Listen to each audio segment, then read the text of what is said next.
Why should people vote yes on this measure? I think people should vote yes on this measure because the home gardeners, the home food preservers need expert advice, and we can get that from Extension. The Extension is the bridge from the people who do research to those of us who are doing our own gardens, doing our own food preservations. Without this service of master gardeners, master food preservers, compost specialists, we're left to read books or search on the internet. We don't have context. We don't have someone to ask questions of. I think that's invaluable. I think it'll be a terrible loss to us if we don't have the Extension service to provide those services.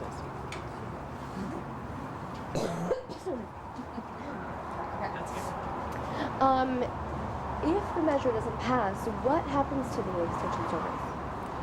The food preservers and the master gardeners and the compost specialists and most of the 4-H program will go away because there's no funding for them.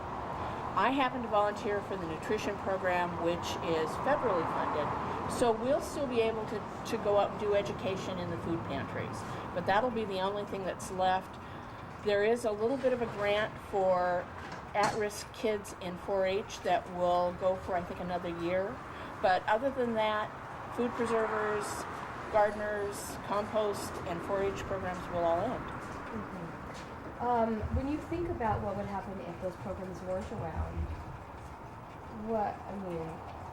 well, this is a time when people have more of an interest in growing their own food and preserving their own food. It's a time when people are interested in having food that's raised close to where they live. Those are all things that the master gardeners can help us with. And then once we have the food, we need the food preservers to help us figure out how to handle it safely and to be able to take care of our families safely. Opponents of this measure say that it's excessive and that given the current economy and how people are struggling to make ends meet, that people need every cent that they make and they shouldn't have to pay to keep these programs around. How would you respond? I know people who have never had a garden before, but because of the economy, they're thinking about how they can feed their families better, and they don't know how to do it. They didn't necessarily grow up in families. I grew up in a farm family. We always had a garden. But there are many people who are trying to learn new skills of survival and sustainability.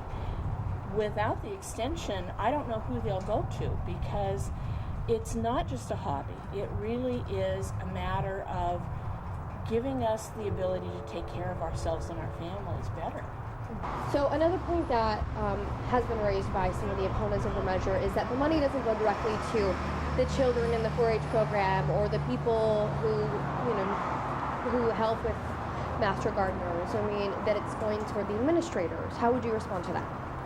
I've been an administrator for nonprofits, for more than one nonprofit. I've raised money for them. I've recruited volunteers, overseen volunteers.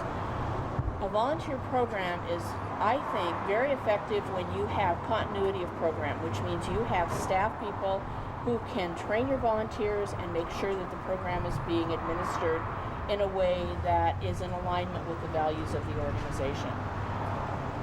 There is a need to have staff people to allow those volunteer programs, those volunteers to do their jobs well and to serve the children. To me, it's not an either or.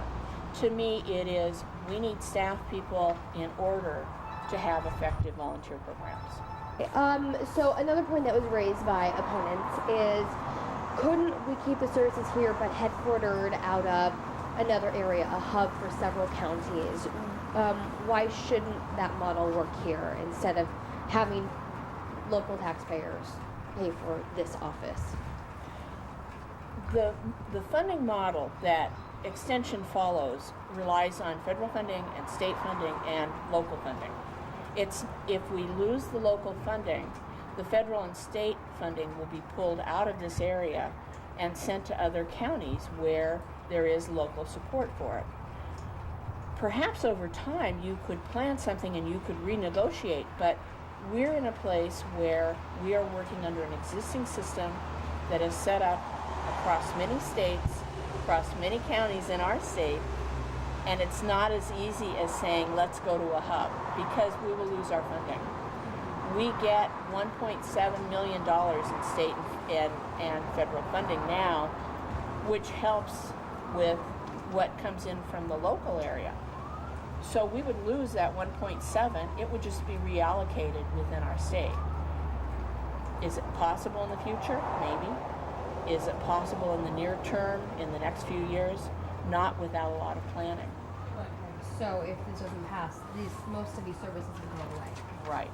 The woodlot program has already been suspended, and the woodlot agent has been relocated to Roseburg. So we've already seen what happened with one program when that local funding went away. Mm-hmm. That's what will happen with the other programs too. Okay. Final point that I'll ask you to talk on that opponents have brought up is that this doubles the funding of the extreme service. Is that accurate? I'm a little puzzled. I